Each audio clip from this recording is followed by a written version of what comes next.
Hey, what's up, everybody? My name is Ian Garcia. This is Devotional Criticism, and this is the New Movie Diary, in which I review recent, new, and up-and-coming film releases and attempt to give you the straight facts about them, in my humble opinion. It's been a while since I had the opportunity to do another entry in this series, but I've been keeping up with my movie watching for the past couple of weeks, so before I get into the double feature I watched this week, I just wanted to do a quick run-through of other recent releases I've seen so far. First up is Dry Ground Burning. This is a Brazilian film that premiered in February of last year at the Berlin International Film Festival and has only received a really limited release in the US since mid-April, really very limited to specialty screenings and engagements. I got to see it at the Claridge in Montclair, New Jersey in July, and this is a very striking project by two filmmakers, Joana Pimenta and Adirley Queiroz, whose previous works tend to blur the line between narrative and documentary film. In this case, Dry Ground Burning is a very sort of epic, neo-realistic study of a gang of women living in a favela of Sol Nascente,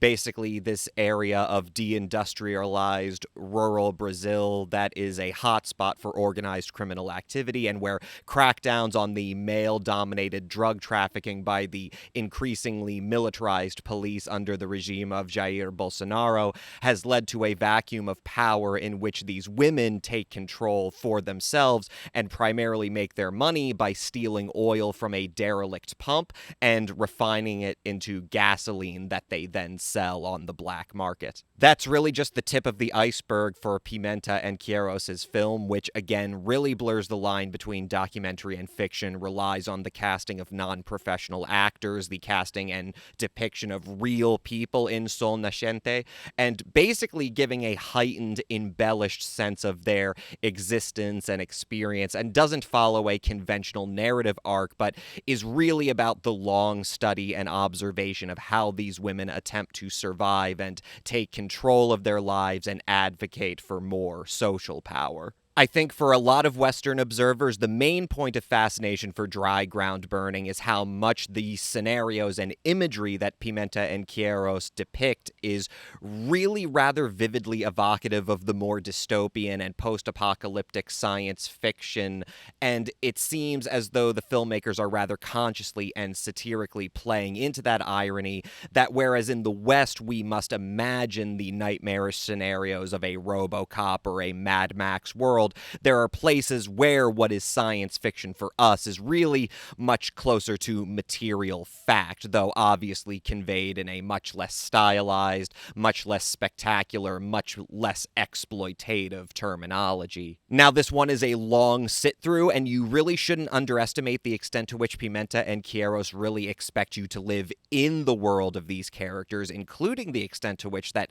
so much of their lives is made up of scenarios where there are just long stretches sitting around and smoking and talking about the same things over and over again. This is not a film you should go into expecting some explosive payoff, but I found it to be incredibly striking and fascinating, and quite frankly, it's now sitting pretty firmly up there as my favorite movie of the year so far. It's not currently available on video on demand. It's not clear to me at this point when the US distributor Grasshopper Film intends to make that transition, but this is definitely one of the films to watch out for this year. I give it a 4.5 out of 5 stars handily. This next one I did not see in theaters, but has been out on video on demand since the beginning of June. Unidentified Objects. This is a directorial debut by one Juan Felipe Zuleta, co-written with Leland Frankel, and stars Matthew Jeffers and Sarah Hay as a bitter and reclusive dwarf and free-spirited sex worker, respectively, the latter of whom manages to convince the other to take her on a road trip across the Canadian border where she believes she is supposed to make contact with alien visitors. Don't get me wrong, there are some aspects of this movie I really, really like. There is some very striking imagery in this, some really excellently directed and sometimes quite heartbreaking sequences. It's also not particularly well acted. Indeed, I think both Jeffers and Hay are basically compelled by the material to overact because Zuleta and Frankel really seem to be just so committed to starting off their road movie with this really cliche, sort of half-baked shotgun premise of, oh, here are these two total strangers who are diametrically opposed, but now they just have to be on the road together and they have to go right now. And it just doesn't make any sense. And once it starts itself off on this really shallow, inciting action, it's really impossible for me to get into it as an earnest character study, much less a road movie. There's very little interest shown here in the way of really showing travel itself as a point of dramatic or aesthetic interest. I'm willing to give it a 2.5 out of 5 for aesthetic execution, and again, some really even quite brilliant sequences, especially towards the second half of the movie, where it at least starts to become somewhat watchable, but otherwise you're not really missing out on some hidden indie gem with this one, I'm sorry to say. I did not end up doing a Barbenheimer double feature, I'm sorry to say as well, but that's okay, because even as someone who respects and likes several of Christopher Nolan's films, I'm really not any more desperate to see Oppenheimer if it isn't in IMAX 70mm than I would be to see Avatar 2 in any format besides real IMAX 3D. So instead, on the 20th of last month, I went to the landmark Ritz 5 in Philly to first see They Cloned Tyrone, and then, of course, Greta Gerwig's Barbie after. The former is another debut, this time Jewel Taylor, who co-wrote the film with frequent collaborator Tony Rettenmeier, and while this is certainly starting to generate some pretty good word of mouth since it was released on Netflix, I must say that my initial reaction was pretty muted. There really is a lot to like about They Cloned Tyrone, the first being that it's excellently photographed, has really excellent production and costume design for a movie that's as long as it is, and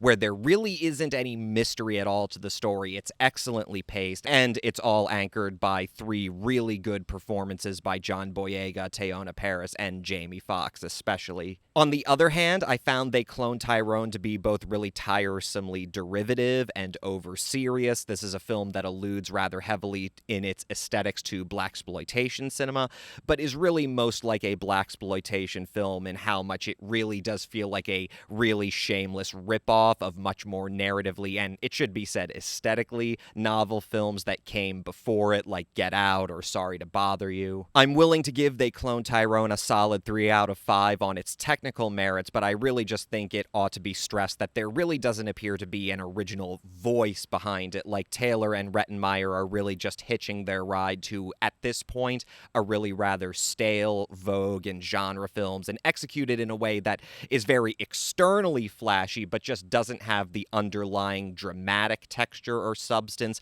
much less the originality of the things that it's ripping off. As I said, I ended up following that with Barbie, and while I wasn't necessarily surprised by how good Barbie turned out to be and how much I liked it, I do think that I was kind of taken aback when I was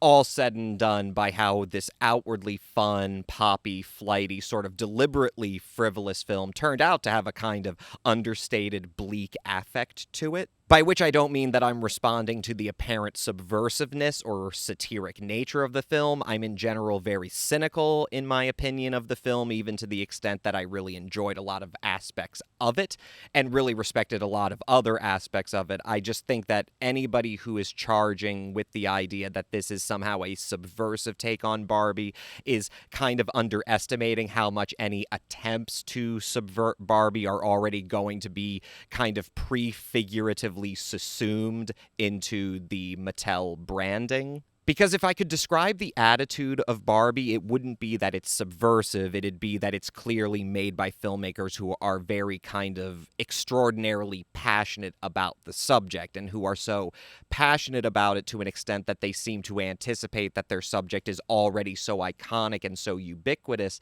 as both a pop culture figure and a 20th century historical archetype. There's this kind of extent to which that the film is sort of written and directed in such a way that it simultaneously knows everything it wants to explore about Barbie, while recognizing that literally everything that it says about Barbie has kind of already been said, even implicitly. So there's this really strange, glib affect to the film where in some ways it's sort of like the hegemonic feminine obverse of Michael Bay's Transformers, right? Where like if Michael Bay's Transformers movies sort of just distill the most toxic elements of hegemonic masculinity, from misogyny and the objectification of of women, to homophobia, to racism, to the fetishization of cars and guns as phallic objects, to just this treacly fascist fawning over troops and warriors. If Michael Bay's Transformers kind of distill hegemonic masculinity into its most toxic and repulsive form, Gerwig's Barbie really kind of does the same thing for hegemonic femininity,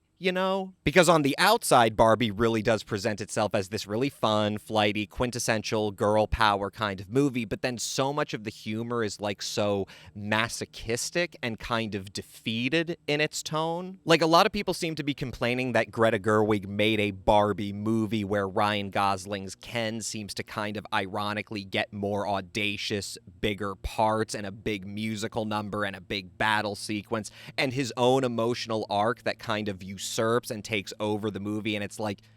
yeah, like, that's kind of the point, that even in this distillation of hegemonic femininity that is Barbie, it's not just that the patriarchy takes over, it's that it's kind of like in the psychic girl power pop dream, we can't imagine men not taking it over, because that's as much a part of the imaginary of femininity as the objectification of women is to masculinity. So on the one hand, I found Barbie to be really fun, really funny, quite intelligently written, and let's face it, it's one of the most beautiful looking films to come out of mainstream Hollywood, and something that really is rather overtly hearkening back to a kind of classical Hollywood decadence and showmanship. There's that on the one hand, but there's also an extent to which I still kind of think about the movie and my skin crawls a bit, you know? Like, there were parts that I found really kind of disturbing where I can't just write it off as, well, we sure had a fun time at the movies watching Barbie and all of her friends discover that it's impossible to be a woman and it just doesn't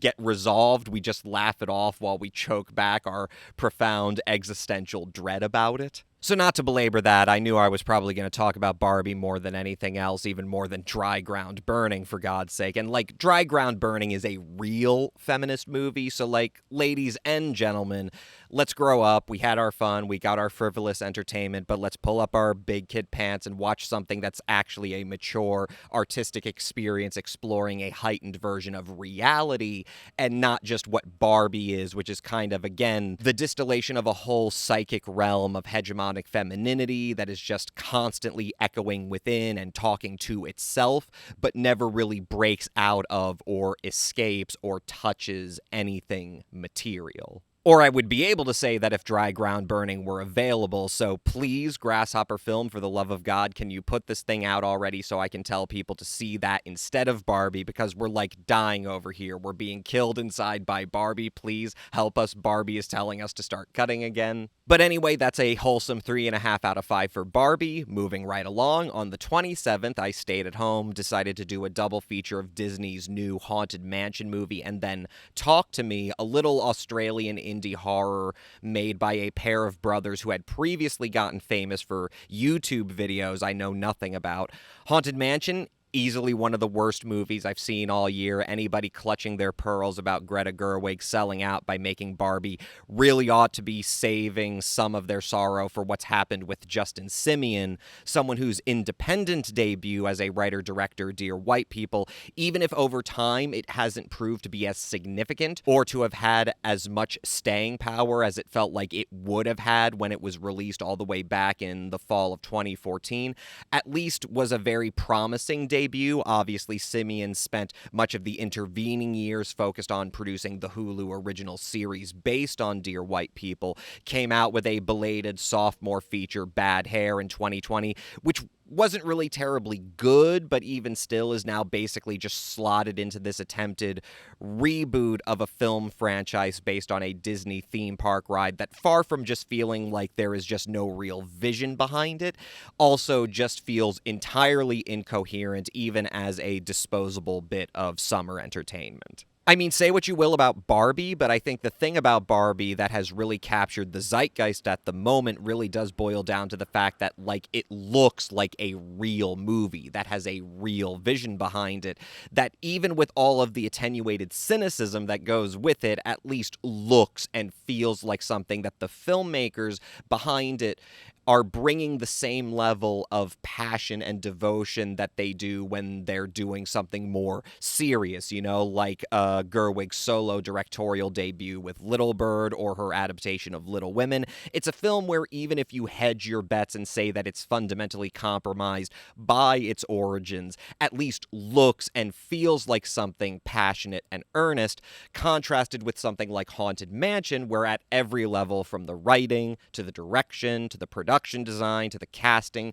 to the whole tone of it, just feels like either absolutely nobody involved had a clearly communicated idea of what they were supposed to be going for or what the point was, or perhaps worse, that they just didn't care and were collecting the paycheck for something that was already being directed behind the scenes by a self-aware Mickey Mouse-shaped algorithm. There's nothing about Haunted Mansion that is technically speaking the worst that it could have been, but at the end of the day, it is one of the worst movies of the year so far just because it is so incredibly boring and tonally miscalculated. 2 out of 5, easy skip. Was really happy to follow that up with Talk to Me, which I may be over-evaluating just a little bit because of my experience with Haunted Mansion being so interminable, but I have to say, for a feature-length horror film written and directed by 2 guys who got their start doing YouTube content, I was really quite surprised by how patient,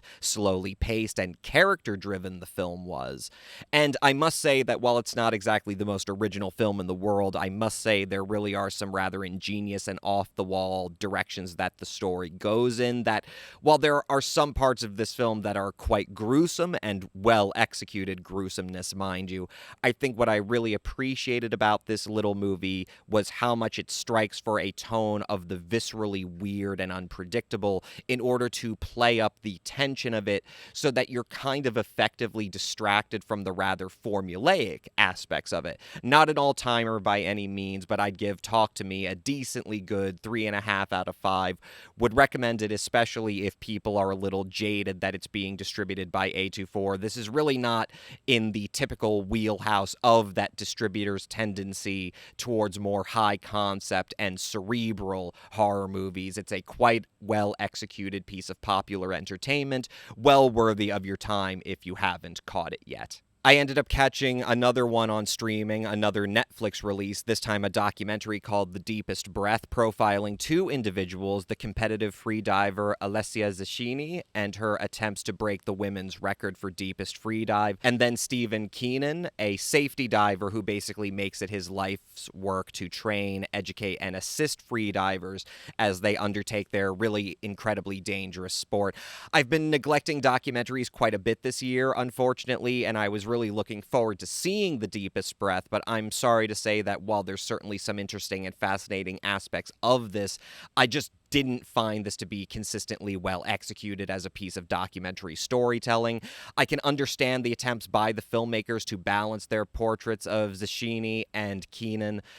equally, but the structure of this film, I think, is just not the most effective way to tell either of their stories. I think it actually detracts from our ability to really settle into either of them, and just in general, I think The Deepest Breath kind of falls prey to a problem, or really just a cliche that I see with a lot of popular documentaries nowadays, which is that they're kind of constructed as if they're sort of thrillers or gotcha mysteries, and here it just comes off as a little cheap. I could see this one getting a 2.5 out of 5, but yeah, rather underwhelming on balance. On the other side of that, though, I still might not have seen Oppenheimer, but I did see A Compassionate Spy, veteran documentarian Steve James's new film about Ted Hall, the wunderkind physicist who passed atomic secrets to the Soviet Union near the end of the Second World War. That was quite good, a kind of fascinating arc to that one, too, where it sort of starts off with this much more successful variation on precisely what I talked about as a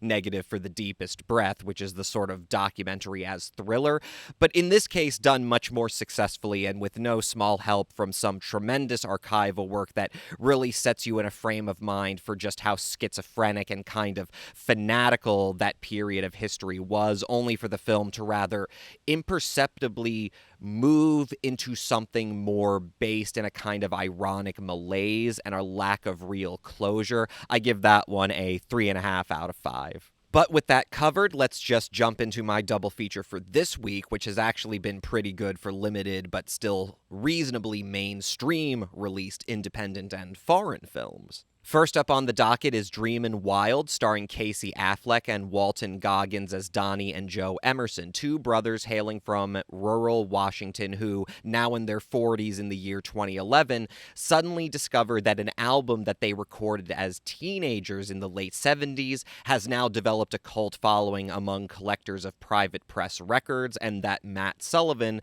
the owner of an independent record label played by Chris Messina, wants to reissue their album so that it can have a second chance at finding an audience. Dreamin' Wild is based on a true story and is written and directed by Bill Pohlad. Now, Pohlad is primarily a film producer. His credits include Brokeback Mountain, Chicago 10, Into the Wild, The Tree of Life, and 12 Years a Slave. But among his prestigious credentials, he's also previously directed Love and Mercy, the 2015 film based on the life of Beach Boys musician Brian Wilson. Now, I hadn't seen Love and Mercy when it was originally released in the summer of 2015, just generally because I'm not terribly interested in music biopics. I just don't tend to find them compelling, or at least not nearly so compelling as listening to the music by the musicians they're about, or maybe better yet, a contemporary documentary about said musician. But it was very well received, and when I finally got around to seeing it in the fall of that year, I quickly discovered why. Not only was Love and Mercy a very well written and originally structured music biopic, it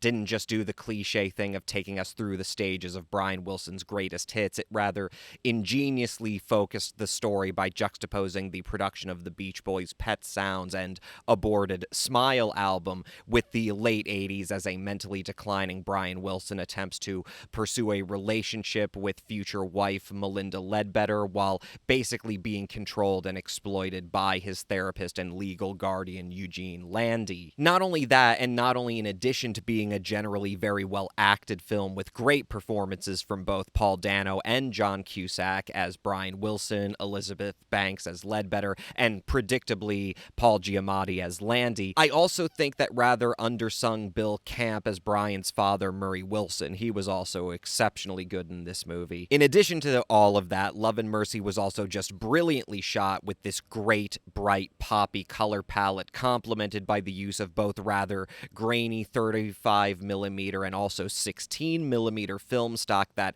especially with the latter where we go into the recording studio, makes Love and Mercy probably one of the few, if only one of the more recent examples of a music biopic where the parts that take place in the recording studio actually really feel and look like something you might see as having really taken place and looked that way. Love and Mercy was definitely deserving of both the love it received for its better qualities and the mercy it received for its more run-of-the-mill or underwhelming qualities. So when I found out that Pohlad was going to be returning to the director's chair for Dreamin' Wild, a movie I really only found out about a little while ago and doesn't really seem to be getting much of a publicity push, once I found out that Pohlad was going to be directing it after a close 10 years to having not made a new film himself, I had to go see it. And the true story of Dreamin' Wild turns out to be a rather appropriate follow-up for Pohlad as a director in his own right, not just because they're both stories about musicians, but because they both are very much thematically connected by themes of the hidden lives of musicians, the hidden and especially the psychological struggles of musicians, the disappointments they face when the things they pour so much of their talent and passions into just don't find an audience in their own time. Because while Love and Mercy is about Brian Wilson, a highly respected songwriter and the key creative voice behind one of the most significant American bands of all time, and Dreamin' Wild is about two brothers from podunk nowhere who, even when they get their chance at recognition, really aren't going to make it much farther out of the realm of a very specific record from decades ago and a very narrow cult following that won't necessarily follow them loyally beyond their belated 10 minutes of fame. Even considering all of that, Pohlad seems to have really keyed in on this story because the themes of it are so similar to, or are malleable to, themes similar to those that drew him to Love and Mercy. And there's even an extent to which that you could argue that Dreamin' Wild is something of a retread of Love and Mercy, because besides those thematic similarities, whereas the original screenplay for Love and Mercy was written by Oren Moverman and Michael A. Lerner, with With Dreamin' Wild, Pohlad is writing this thing himself, adapting the story from an article on Donnie and Joe Emerson by the journalist Stephen Kuritz, and in that capacity, Pohlad has also gone back to the structural theme of juxtaposition, contrasting back and forth between the parallel stories of Donnie and Joe Emerson recording their titular record Dreamin' Wild as teenagers, the younger Donnie and Joe being played by Noah Jupe and Jack Dylan Grazier,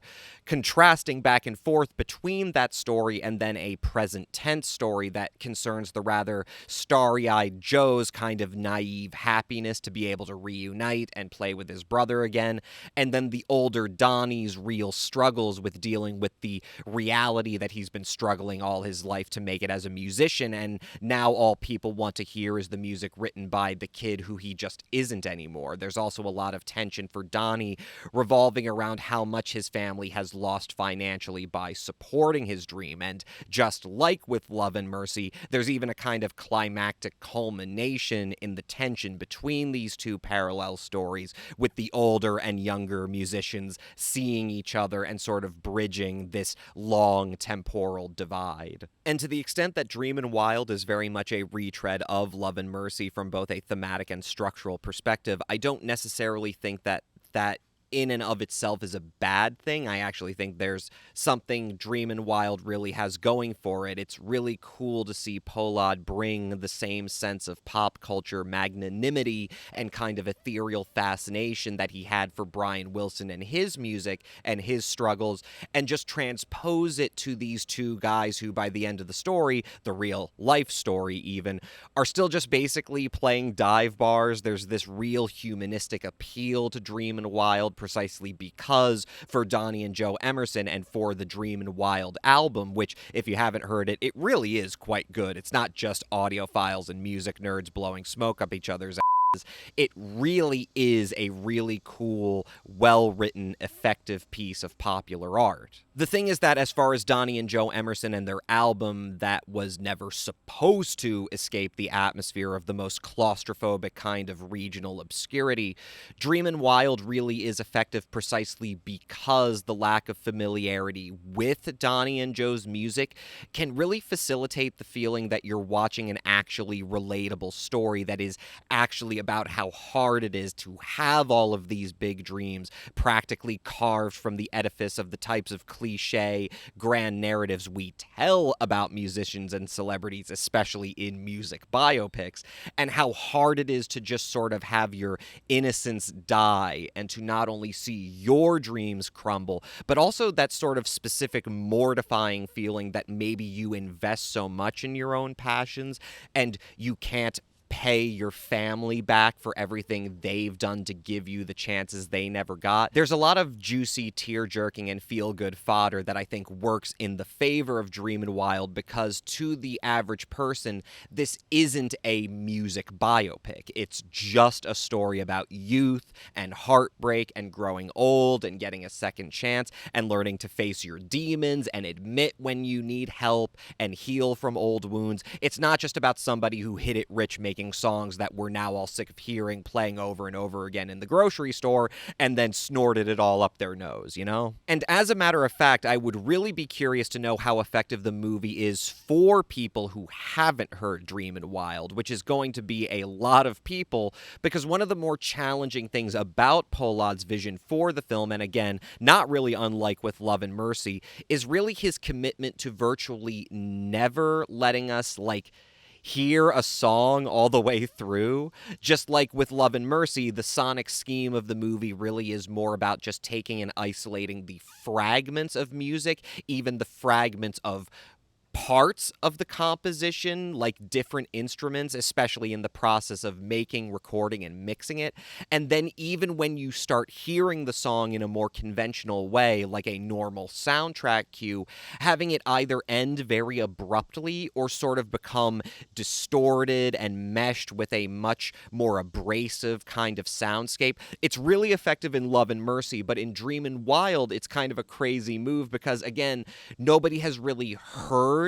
these guys that much, so you're kind of constantly hearing these bits and pieces of stuff that in the film narrative you're being told is finding this big audience out there on the internet and is going viral and is even being mentioned on Jimmy Fallon. You're being told all this stuff is happening from this music really grabbing a hold of people, but number one, you don't see it because the story stays really tightly only on the dynamic between Donnie and Joe, who pretty much just stay in Washington the whole time. So you don't really have anything to connect it to visually as a point of reference. But then also you yourself don't really get to hear the music to kind of establish a baseline emotional connection yourself. Pollard really kind of challengingly denies you that ability and even kind of attempts to subvert or disturb your intentions to do so, almost as if to say, no, don't worry about this music and whether or not it's actually as great as it's supposed to be, because it doesn't matter. Because this is not a story about great musicians who made great music that will live on forever. No, it's just about two guys who go from not making it to now only really kind of making it a little bit, but not really. So in that way, Dreamin' Wild is a lot more technically and artistically challenging and interesting of a movie than the kind of very well-executed but definitely more formulaic and mainstream Love and Mercy. So there is an interesting progress for Pollard here as a filmmaker, especially as he tries to deal with similar stories and similar themes,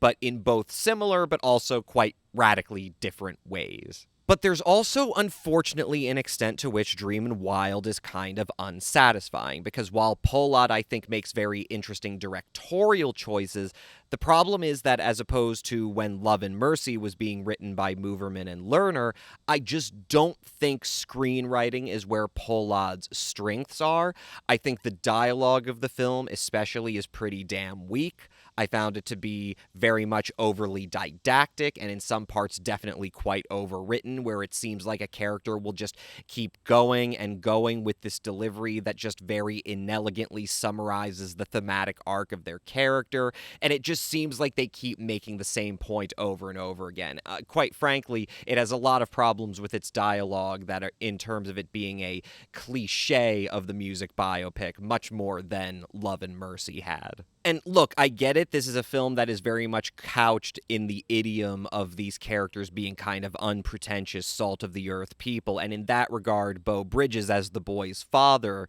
as Donnie and Joe's father, that is, I think he gives easily the best performance. He's just so incredibly natural in this. He's a joy to watch, even when the dialogue isn't very good.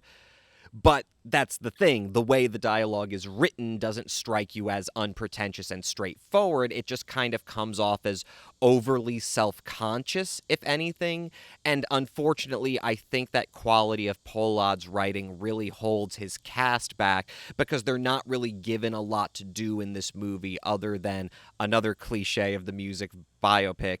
to say what they think and feel all the time, or to say what the significance of this moment is all the time. And that gets into another thing that I think is just kind of left lying on the table about Dreamin' Wild, is that as long as we're going to be telling a story about two brothers who made a private press record in the 70s when they were teenagers and then got internet famous when they were old and tired, I just feel like Dreamin' Wild doesn't look or feel as authentic and natural as Love and Mercy felt in its own context, because it doesn't seem like Pollard, as his own writer and director, it just doesn't seem like he's really challenged himself to think about how to tell this story in terms of what should probably be the most thematically important part of it, which is just, long stretches of doing nothing, long stretches of nothing happening, long stretches of life as most people and indeed most musicians experience and struggle with it. There just isn't a moment in Dreamin' Wild where you feel like this is a world that is credibly lived in by the characters. They're just sort of putting on the cliche flannels and wool hats and boots and Northwestern drawls and playing a part that isn't tethered to just the vast expanse of normality, of nothingness for hundreds of miles in every direction, of only the familiar and nothing special happening. I just feel like a movie about this real story should have more of something in its own way of what Love and Mercy had with those in-studio segments. Something of Donnie and Joe as both young men and older men really just being in communities and interacting with people and going about daily life, because it just seems like that is such an important part of what the story is,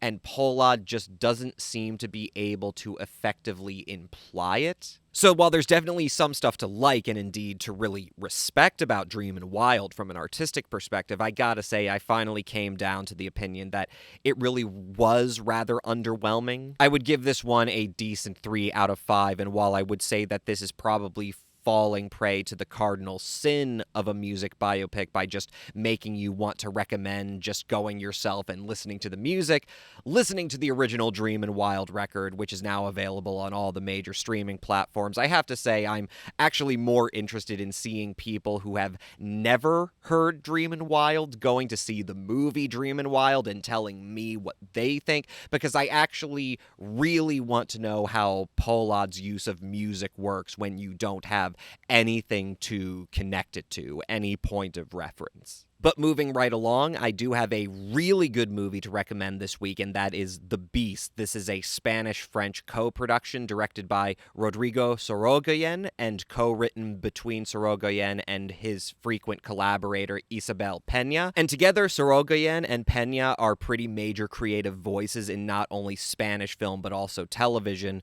with The Beast having already been released in both France and Spain in the summer and fall of 2022, respectively. Now finally getting a limited release stateside after garnering a pretty sterling reputation as a major festival contender, and after sweeping the 37th Goya Awards for Best Film, Best Director, Best Screenplay, Best Actor, and Best Supporting Actor for stars Denise Menochet and Luis Sahara, respectively, as well as Best Cinematography, Best Editing, Best Original Score, and Best Sound. I can say that, at least for myself, that I don't think it's just festival hype either. The Beast is truly one of the most riveting films I've seen all year. That's a great critic word, riveting. A dramatic thriller that reflects both Sorogoyen and Peña's particular strength for crafting stories that, on one level, are very effective from a technical perspective, are very good at seeding tension and discomfort, but then at the same time kind of flipping the script and defying conventional narrative structure in such a way that where the story goes and where the film ends is so unpredictable. Our story starts in media res with Denise Menochet and Marina Foy starring as Antoine and Olga. They're a middle-class French couple who have moved to a small hamlet in the countryside of Galicia in Spain in order to try to sell organic food and restore local buildings because of what the starry-eyed, middle-aged Antoine sees as the potential for the village to be revived from what is a rather common condition in similar villages all over Europe, not just in Spain, where there is, of course, rather significant movement away from rural life to urban economic centers, where there are not a lot of young people willing to work the land, and where consequently the population of the village over the decades has gotten smaller, more isolated, and much older. In keeping with the problems of endemic poverty and gentrification faced by such communities, a significant conflict ensues between Antoine and his immediate neighbors, the native brothers Jean and Lorenzo Anta, played by Luis Sahara and Diego Anido. There is apparently an offer to buy up much of the farming land by a Norwegian-owned wind farming conglomerate, which would require all of the farmers to sell in unison, but Antoine refuses, insisting that windmills would be bad for the local environment and that the company is just going to screw the farmers over by exploiting the farmers' desperation position and buying the land for much less than it's worth, and generally campaigning for the idea that the farmers should band together and restore the town and try to attract new residents and tourists. Obviously, in some ways, it's a terribly naive vision, and there is this really interesting tension in the film that is never much explicitly stated, that Antoine is kind of living through a kind of midlife crisis and delusion, feeling this closeness to the land and to the village that really isn't his place. And also, this idea that Jean does at one point say directly, which is that for all he's saying about not just selling the land to the lowest bidder, that Antoine himself is basically a force for foreign economic exploitation as well. He is this French expatriate who is throwing his money into renewing and restoring this town, but how much the native farmers can expect and how much they can certainly expect to be rewarded for embracing this change in the near future, where that investment will actually matter, really is an open question. And this is sort of indicative of how much of a slow burn Sorogoyen and Peña's screenwriting is, that all of these underlying tensions are only very slowly teased out over the course of the narrative of watching these characters in this conflict from Antoine's perspective, until there is this one sort of climactic, not really a climax, scene or argument between Antoine and Jean in the local bar, where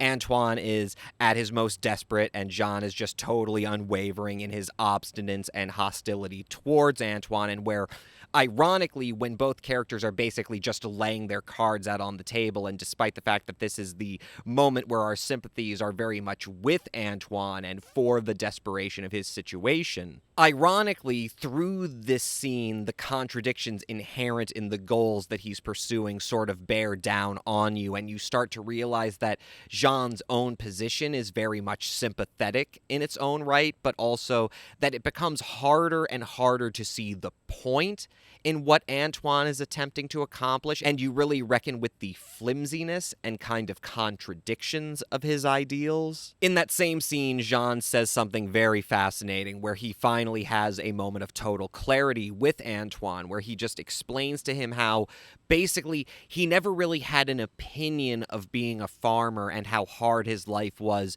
until Antoine moved to the village. And not even when Antoine moved to the village, but specifically when this wealthy French guy rolled into town, bought some land, and now, despite the fact that virtually all the other farmers except one want to just sell their land and take the payout, despite this rich foreigner can just roll in and call the village his home, and not only say that his voice matters just as much as someone who's been there his whole life, but whose voice literally stands in the way of what the Democratic majority wants to get and achieve for all of their hardship. And Jean conveys how it was that moment that he suddenly realized that he hated farming and that he hated his lot in life, and it's really a tremendous situation because it really gives you some sense of why the situation between Antoine and Jean grows as hostile and as dangerous as you might expect that it does from a dramatic thriller, because behind it isn't just xenophobia or generalized ignorance. It really is that Jean is a kind of deeply troubled man who has been forced to confront all of these demons because of the inherent unfairness and inequality of life and his powerlessness in the face of all of these forces of foreign wealth, including Antoine's. And how that sort of informs the mad obsession that he develops for Antoine and his goal of increasingly just making him suffer. Now, I want to emphasize that The Beast is not a Deliverance or Straw Dogs style movie. I don't want people to get the impression that I think a lot of the film's fewer, more moderate or negative reviews have given it, that it's kind of just this classic stereotypical portrayal of ignorant, inbred, rural country folk who are just naturally hostile and violent towards outsiders. And don't get me wrong, Jean is definitely the bad guy in the movie. He's very mean, very immovable in his attitudes. The whole film opens in this very enigmatic way where it doesn't even really start with Antoine, but with a scene of all of these farmers at the same bar, and we see the extent to which Jean basically dominates the room and the conversation and is basically vicious and a bully towards everybody. But as far as dramatic thrillers go, The Beast doesn't build its suspense and tension necessarily just through the various ways that Jean harasses and threatens Antoine. It's also very much about this subtle extent to which Antoine himself is also kind of this obstinate figure who we're practically screaming internally like, what are you doing, in terms of how his actions throughout the film only rather obviously antagonize the relationship between the two of them, including things where you actually aren't sure how much of what Antoine is accusing Jean of doing he and his brother are actually guilty of, and how much Antoine is just fixating on Jean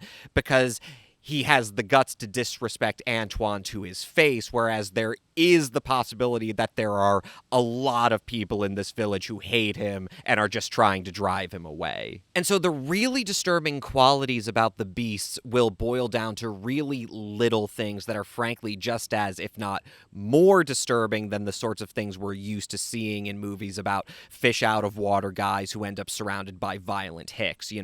where there's this one part of the movie in particular where Antoine is out walking with his dog, and his dog goes bounding excitedly over to see Lorenzo, Jean's brother, when he sees him, and Antoine tries to call his dog back, but the dog only goes back when Lorenzo instructs him, which just made my skin crawl all over. Like, that's one of the most disturbing scenarios I've ever seen in a dramatic thriller in years. Like, it's bad enough when you're alone in a community that hates you, but like, what if even your dog loves your worst enemy more than it loves you? And The Beast is certainly a very slowly paced movie, and this is pretty much in keeping with Sorogoyen and Peña's style of writing. It's not so much that you're checking your watch wondering when this is all going to end, so much as it is that you're so unsettled by what you're seeing and where it all goes in such a sudden sock to the gut, and then the film keeps going after that.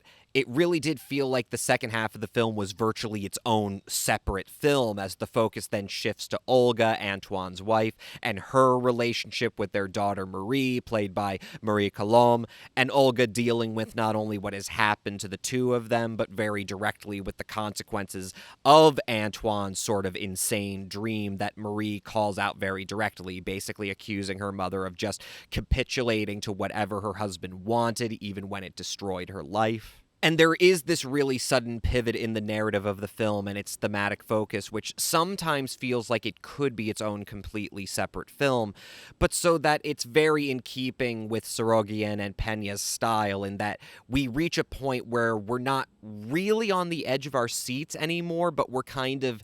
begging for some sort of conclusion or catharsis just because of what our nerves have been subjected to for so long. I think technically this is a very well put together production, not necessarily as immediately striking as Sorogoyen's last film, Madre, which had a much more distinct and stylized look to it, but it's definitely got quite good cinematography. The original score by Olivier Assayas is really good, and I'll definitely be looking to get that. He's another frequent collaborator with Sorogoyen and all of his films. And of Sorogoyen's films, I feel like this is the first one where I definitely felt the presence of the score so much more viscerally. The principal actors are uniformly really good in this, and if Zahara steals the show somewhat, I also think that Marina Foy's turn in this is quite good, and that's another plus in terms of how the narrative shifts so that we really get to see her part built out and complicated more. I can certainly say that as long as this is one of the only high-profile foreign films getting a decently substantial limited release in the next couple of weeks,